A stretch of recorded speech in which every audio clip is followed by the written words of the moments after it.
Hi everyone, നിങ്ങളുടെ ഫോണിന്റെ battery യഥാർത്ഥത്തിൽ 1% എന്താണ് സംഭവിക്കുന്നത്? ഞാൻ ഒരു കഥ പറയട്ടെ. Welcome to my channel. This is Nikhil. Scene 1. രാത്രി 12 മണി. നിങ്ങൾ ഒറ്റയ്ക്ക് വീട്ടിലേക്ക് നടക്കുകയാണ്. ചുറ്റും നിശബ്ദത. ഒരു ക്യാബ് ബുക്ക് ചെയ്യുവാൻ നിങ്ങൾ ഫോൺ എടുക്കുന്നു. അപ്പോഴാണ് സ്ക്രീനിൽ തെളിയുന്നത് ബാറ്ററി 1% മാത്രം ബാക്കി. ഒരു നിമിഷം കൊണ്ട് മനസ്സിൽ പല ചോദ്യങ്ങൾ. ക്യാബ് ബുക്ക് ചെയ്യുന്നതിന് മുമ്പേ ഫോൺ ഓഫ് ആവുമോ? വീട്ടിലെത്തുന്നതുവരെ ഇത് പ്രവർത്തിക്കുമോ? നിങ്ങളുടെ ഫോണിൻ്റെ ഉള്ളിൽ നിങ്ങൾ കാണാത്ത ഒരു കാവൽക്കാരനുണ്ട്. അതാണ് ബാറ്ററി മാനേജ്മെൻറ്റ് സിസ്റ്റം.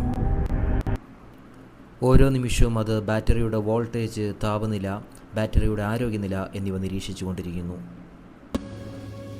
നിങ്ങളോട് ഒന്നും പറയാതെ തന്നെ ഫോൺ വൈദ്യുതി ലാഭിക്കാനായിട്ട് തുടങ്ങുന്നു. സ്ക്രീനിന്റെ തെളിച്ചം കുറയുന്നു, ബാക്ക്ഗ്രൗണ്ടിൽ പ്രവർത്തിക്കുന്ന ആപ്പുകൾ നിർത്തുന്നു, തുടർന്ന് പ്രോസസ്സറിന്റെ സ്പീഡ് കുറയ്ക്കുന്നു. അവസാനമായി ബാക്കിയുള്ള ഓരോ തുള്ളി ഊർജ്ജവും നമുക്ക് കുറച്ചും കൂടി നിമിഷങ്ങൾ ലഭിക്കുന്നതിന് വേണ്ടി അത് കരുതുന്നു. ഇനി ഒരു കാര്യം മിക്കവാറും ആൾക്കാർക്ക് അറിയാൻ മേലാത്തൊരു കാര്യമാണ്. നമ്മളുടെ ബാറ്ററിയിൽ കാണുന്ന 1% എന്നുള്ളത് യഥാർത്ഥ കണക്ക് അല്ല.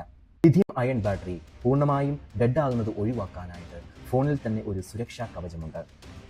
അതുകൊണ്ടാണ് ബാറ്ററി പൂർണ്ണമായും ഓഫ് ആകുന്നതിന് മുമ്പ് ഫോൺ സ്വയമേ സ്വിച്ച് ഓഫ് ആകുന്നത്. അത് തോറ്റതുകൊണ്ടല്ല, സ്വയം സംരക്ഷിക്കുന്നതിന് വേണ്ടിയാണ്. നിങ്ങളോടൊപ്പം കുറച്ച് സമയം കൂടി പങ്കിടുവാൻ നിങ്ങളുടെ ഫോണിലുള്ള സ്മാർട്ട് സാങ്കേതിക വിദ്യയുടെ പരിപാടിയാണ് ഇത്. ഓർക്കുക, ഇതുപോലെയുള്ള ടെക്നോളജിയുടെ മറവിലുള്ള അത്ഭുതകരമായ കഥകൾ അറിയുവാൻ എന്നെ ഫോളോ ചെയ്യൂ. Thank you.